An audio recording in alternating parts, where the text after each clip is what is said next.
Nice.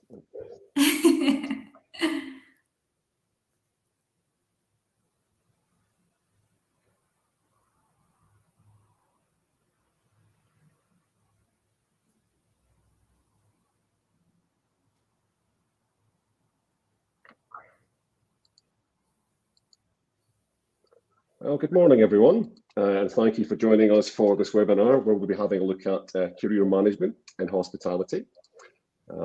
I am James McLuckie, Chief Learning Officer at MAPAL Group. I'm relatively new to hospitality. I've been working in it for about 2.5 years, but I have been working in learning and development for around 20 years. I'm joined this morning by the incomparable Lucy Williams from Loungers. Lucy, could you tell everyone a little bit about yourself? Sure. Hi, morning everybody. I'm Lucy. As James said, I'm currently head of L&D at Loungers. I've been here 3 years. I've been in hospitality a little bit longer than that. And you might know us if you visited one of our lounges. We've got around 190 of them across England and Wales. We've also got 35 cozy clubs. And we also have Brightside, our newest brand, just one, but soon to be more, located in Exeter. So all in all, we've got about 7,000 employees across those brands. Thanks, Lucy. Can I ask everyone, can people read the text okay? It's looking very faint for us here, but we're hoping that's just something which is just on our staging version as opposed to the live version. So if you could let me know how the text is looking on screen just now, that would be really helpful. Because it means I'll have to start reading things out, which will be fun. Okay. Not really getting into anyway. We'll assume that you can read it, and if you can't, someone can tell me that you can't actually read it. A bit faint but readable. Okay. Oh, great. Okay, right, fine. Well, do tell me if that changes. Okay. So first thing we're going to be discussing is why it's important to have a career management strategy. We're going to talk about this firstly from an organisational perspective before discussing career management from an individual perspective. Lucy will also be talking about some of the things they've been doing at Loungers to promote career management. But Lucy, can I just start off by asking you, why do you think it's important for hospitality businesses to have a career management strategy? I think like a lot of people, my journey into hospitality didn't start with me looking for a career. It was a job. And I suppose quite naively, I thought this is just something I'll do until I work out what it is I'm going to do as a career. So I think sometimes for a lot of people, entering hospitality, it isn't always very obvious that this is somewhere they can have a long career with development opportunities. So I think it's really important that hospitality businesses do provide the tools and the support to show people the way to stay and progress. And in the current job market and in hospitality, it's always been difficult to recruit, but I think it's incredibly important that we are transparent with people who want to work with us about what those opportunities are and how they can take advantage of them. Because if we don't do that, other people will.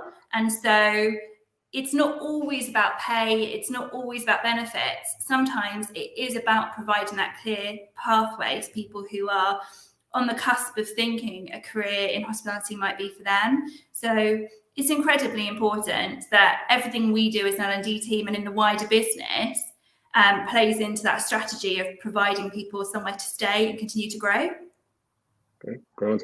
And it was when I was kind of researching this webinar, you know, it's incredible how mindsets to career management have actually changed. You know, it used to be that it was like a job for life, or you stayed in one organisation for a while, but now people just think nothing about job hopping or even organisational hopping, which I guess presents its own challenges when you're trying to have a robust career management strategy. Yeah, absolutely. I think hospitality is quite unique in that a career pathway here isn't always a straight line. There's lots of opportunity for people to learn new skills without always looking for a promotion in the traditional sense. And I think that has evolved over time, that we've recognised and listened to our teams that some people don't necessarily want to get to the top of the hierarchy, but they do want to get better at what they do and they do want to continue learning. So I think a career strategy within hospitality, definitely within lounges, is about offering people lots of opportunity to decide where it is they want to work towards and how they're going to get there. Okay, lovely.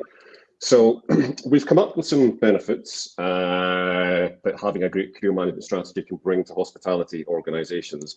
Again, can I just double check that people can read all of that, because it's looking a little bit faint for us, but just to make sure that you can read them all. But basically, I mean, I think the headline benefits all definitely touch on retaining talent, making employees feel valued, and positively impacting on organisational performance.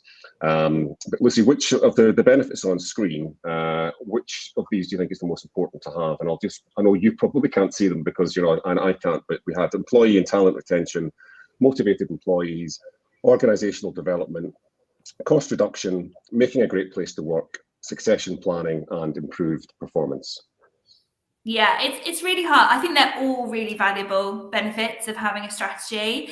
I think obviously retention of great people makes a lot of those other benefits a lot easier to achieve. So I think, having a core stable team of people who are engaged with their own development is fundamental to having a successful hospitality business. And of course, so much of what we do is about relationships and building those strong relationships with people who've been here a while and been on a journey and continue to work on themselves. I think is definitely something that we see adds a lot of value to the business. Okay, grand. Well, basically, from a hospitality business's perspective, if you're looking to, implement a career management strategy or improve an existing one, there are 7 steps that are considered fairly fundamental to setting up a success. Firstly, the business needs to examine the strategies currently in place. They should review whether they're effective and gain staff opinions of current practices. And it's also a really great idea to benchmark yourself against other hospitality organisations. That there's tremendous benefits to be had from that. It's also vital to gain employee perspectives on career management. You need to discover how people view the organisation in terms of their career goals, how effective they feel their current career management is, and what further support they would like. And also, the employer should also look to discover the strengths, weaknesses, interests, and goals of individuals. Then the organisational perspective needs to be considered. So, is the business trying to fill a future skills shortage, or are vacancies arising?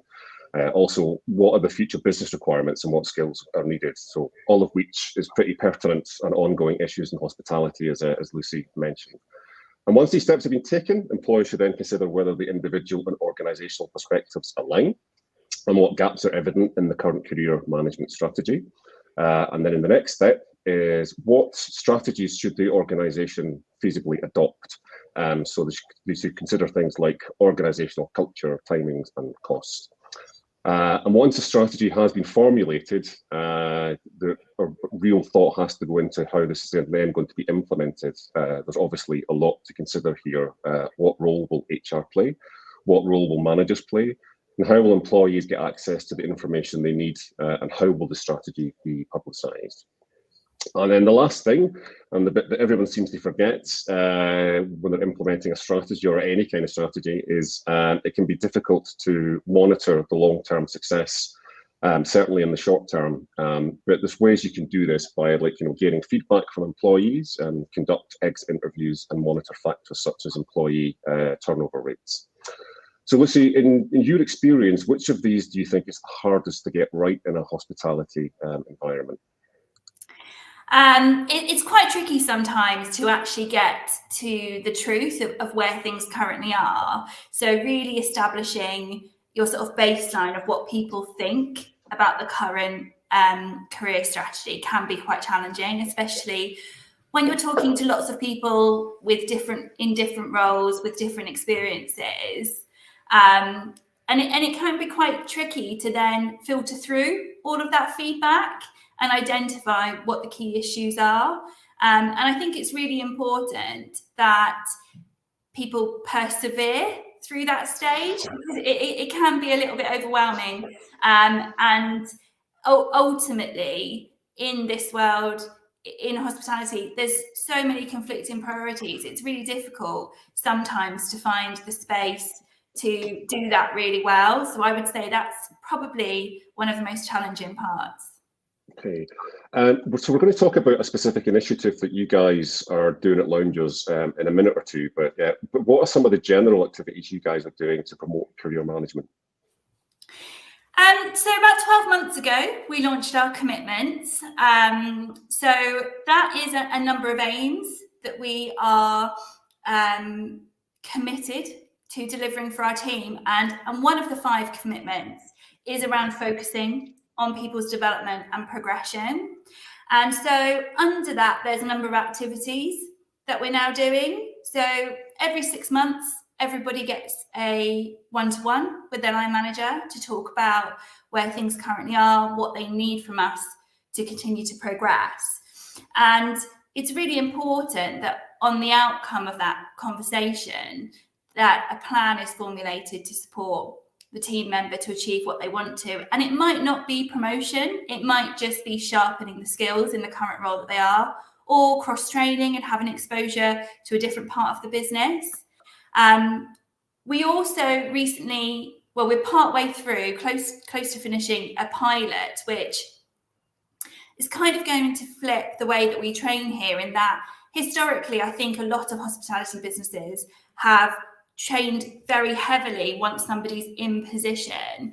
What we've done with our pilot, which we're calling Step Up, for our supervisors, is to give them some skills and some knowledge and some tasks to complete whilst they're in their current position, to give them a flavour of what an assistant manager role would look like. So we've been running that pilot with 14 people for the last couple of months. It's coming to a close now. And what we're seeing through the feedback from the learners and their managers is that without having to give somebody the promotion, there is already an appetite from those individuals to naturally want to learn more and achieve more. And we're hoping that obviously many of those do go on and be successful in receiving a promotion to a management position.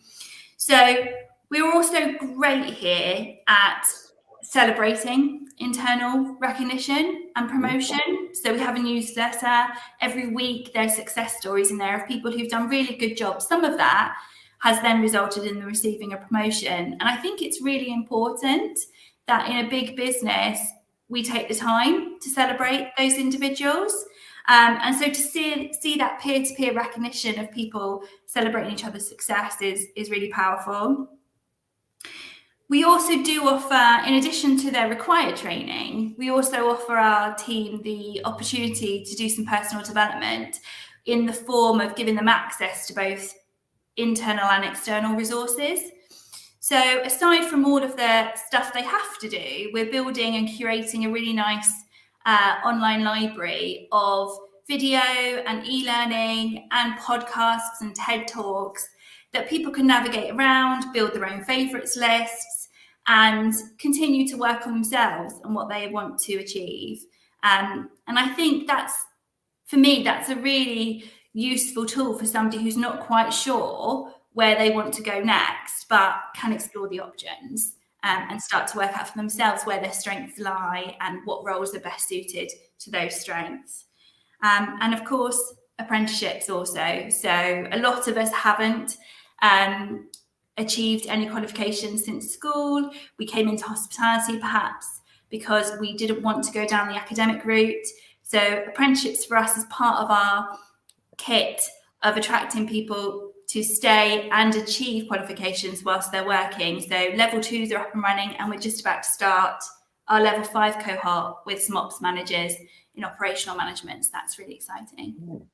Well, that all sounds really positive, and some really good ideas there for people to take away and implement in their own businesses. But are there any potential pitfalls to look out for when you're trying to implement a career management strategy? Yeah, I mean, I think sometimes it can be challenging to manage resource and budget. So you want to work towards delivering something that you think is the best solution, but it's also got to be achievable and realistic to maintain. So I think when you're reviewing the options about what kind of activity you want to launch, it's really important thinking about, is this scalable? Where does the time and the energy and the effort from the team come from to see it through to a really successful launch? So just having that balance of what we can do and what we want to do, and making sure that they're aligned. And then once it's launched, consistency. So making sure that we are following through with the activity, and that we are regularly reviewing feedback and making improvements, because we will never get it right 100% of the time, every time. We're really keen to continue to improve and work on where we think there are opportunities to keep evolving our career tools. So holding things like listening groups and getting feedback after initiatives launched is really important. And also reaching out to stakeholders at site level whenever you have the opportunity to ask some general conversations about what they think the most successful elements of the career strategy are and where they think we could be doing more. It's really important. Great, thanks. So, big question to tackle next. What are some of the issues to keeping and nurturing talent in hospitality? And we've put some of the main issues here. I don't think any of them will be a particular surprise to anyone. But if any of you guys have some to add, please do put them in the chat, and we can consider those as well. But I mean, Lucy, as a sector, what do you think we can do to overcome some of these issues? Yeah, it's really challenging. Of course, there's going to be lots of challenges in what is a very fast-paced environment. I think that turning those challenges into opportunities is a good way to approach it. So, of course, like everybody else, recruitment and retention following the pandemic was a challenge. That actually has resulted in some really good opportunities for internal progression, and people have had the opportunity to perhaps progress a bit faster than they would have done historically. So I think looking at those challenges and turning them opportunities is a good way to combat some of those challenges. Of course, it's hard work. Nobody comes to work in this industry and thinks it's going to be easy. But I do think that alongside that, there is an awful lot of fun to be had. And of course, at Loungers, one of the ways that we recognise and reward our team for that hard work is to get them all together. We have a festival called Lounge Fest that happens in the sort of late spring, early summer. And we close all our sites, get everybody together and really enjoy spending time together as a thank you for all their hard work. I think the industry has come on a long way since when I started. I think, some things like being able to offer less than 48-hour contracts to our salaried managers has opened up the door to hospitality as a career for some people who never considered it before. So, working a 40-hour week, having one weekend off in 6, receiving paid overtime, those things were unthinkable when I first joined the industry. And now I'm really pleased to see that lots of people have been able to accommodate that and offer that to their teams. So I think we are evolving and changing the perspective of what a career in hospitality looks like. Okay, great, thank you. I think now we'll have a chat about what individuals themselves, we'll move away from orgs specifically and talk about individuals, what they can do to ensure their own success when it comes to managing their careers. So there's 5 things that Lucy and I have identified we can all start to work on to set ourselves up for success. And the first thing seems obvious, but identify what it is that you want from a job, and then match this to your own values and skills. So really what you're trying to do here is establish a satisfying and meaningful role for yourself. Next, think about your personal brand. And personal branding is quite a buzzy term, but it's all about being clear about what you're offering, who you are, what you'll bring to a job or an organization, and why you're good at it. Next, build a personal learning network or just a personal network and use it for career opportunities. And don't forget about internal networks. Speak to people in departments you want to work with or doing jobs that you aspire to. Also identify and develop your own particular skills to optimize your own personal performance in the work environment. And then lastly, really think about what your long-term aspirations and objectives are. And you can use short-term goals and actions to help you get there. So, Lucy, do you have any specific advice on any of these 5 areas for those wanting to progress in hospitality? I think for me, a pivotal part of my journey has been finding my people and networking internally, externally with like-minded people at every stage of my career. And I think, you know, creating that sort of hive mind where you can bounce off each other and learn from each other and support each other is really important. I think planning is key. I think it's good to identify your own skill set and what roles are going to give you the opportunity to use those skills and work towards a role that will give you that.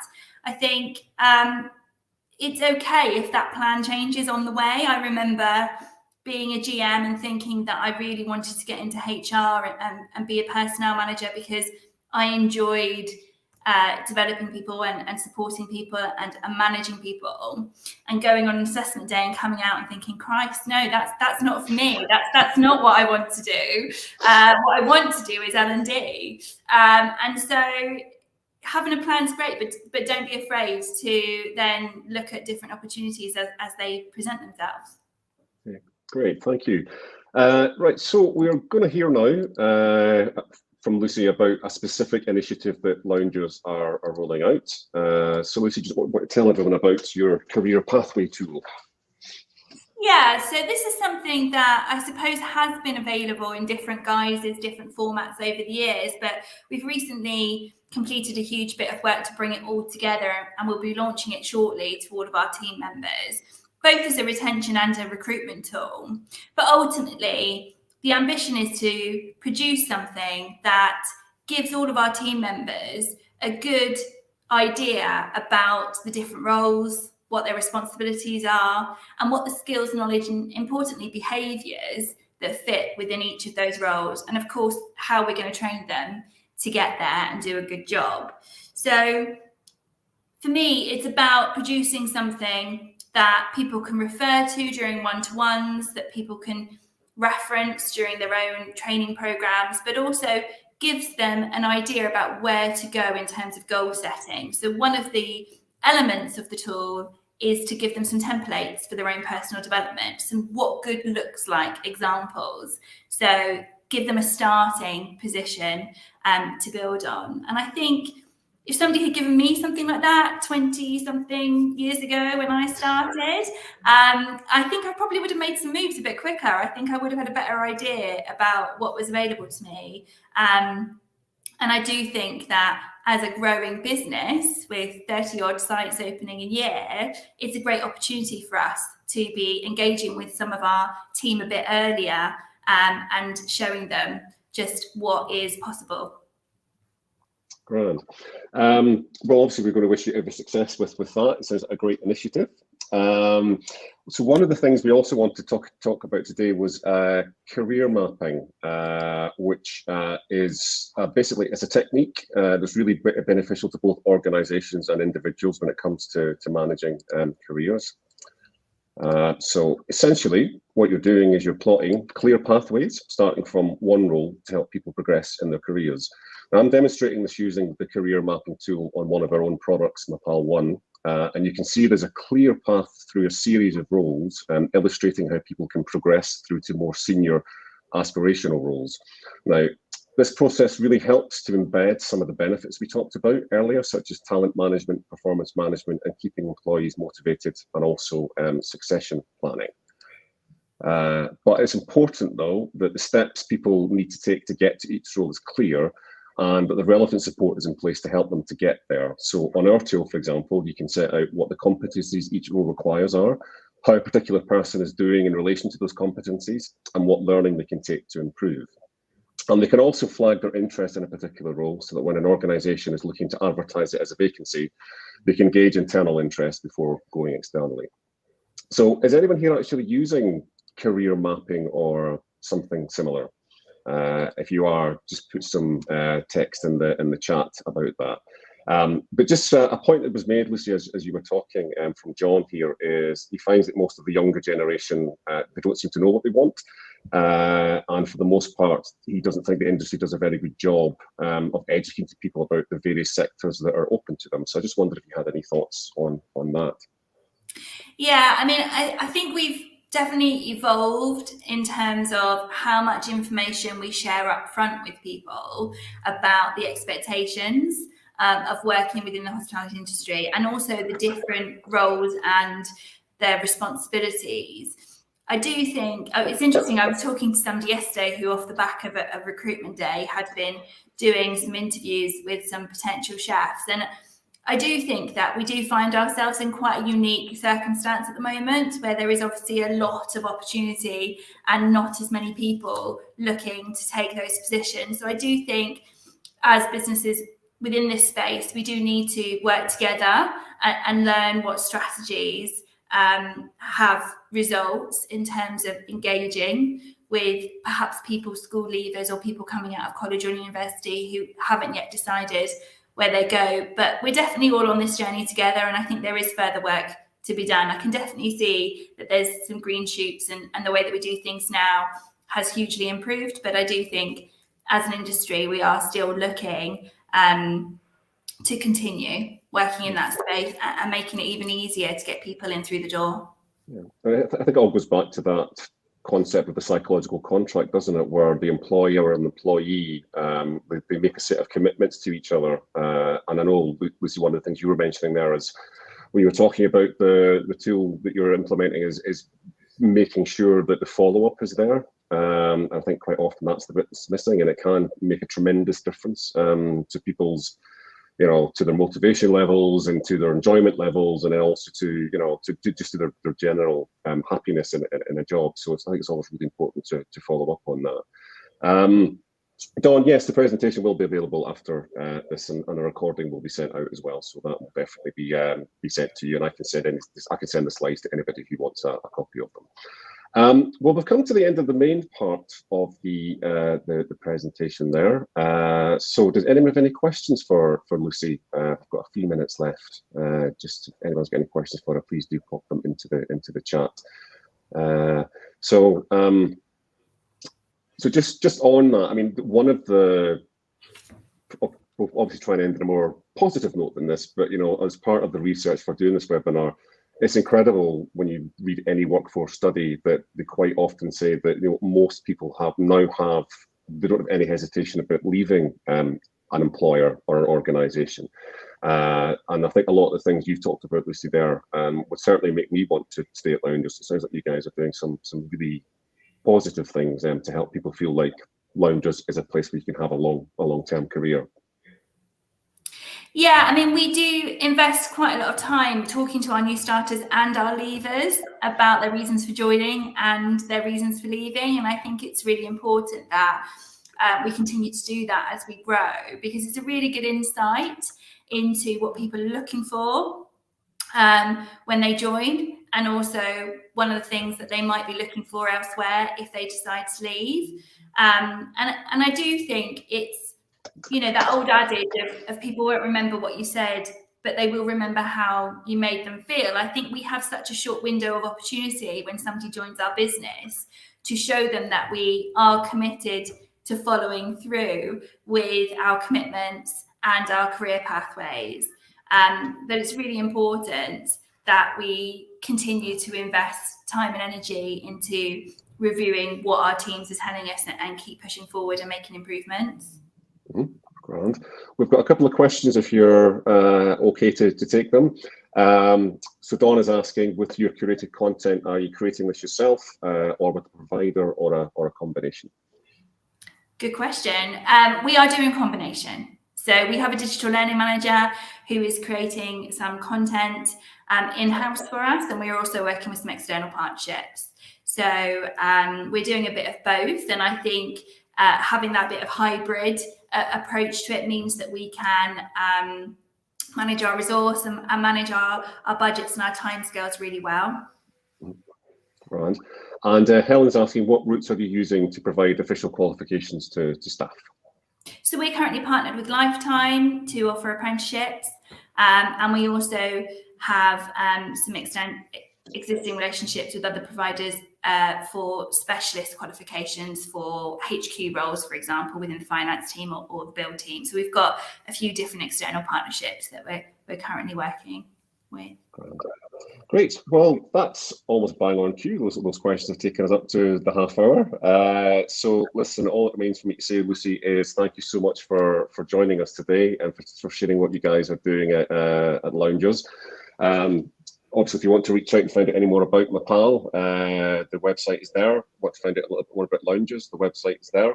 I'm on LinkedIn, very happy to connect with anybody who might want to do so as a result of this webinar. Lucy's nodding her head, so I'm assuming she is the same. So anyone wants to connect with either of us to talk about career mapping, career management, or anything, please do give us a shout, and we'll accept that LinkedIn invitation. But all remains to say, guys, thank you very much for joining us this morning. I hope you found that interesting. We've certainly enjoyed putting the session together for you. So have a great day, everyone, and thanks again. Bye. Cheers. Thanks, Lucy. Cheers now. Bye-bye.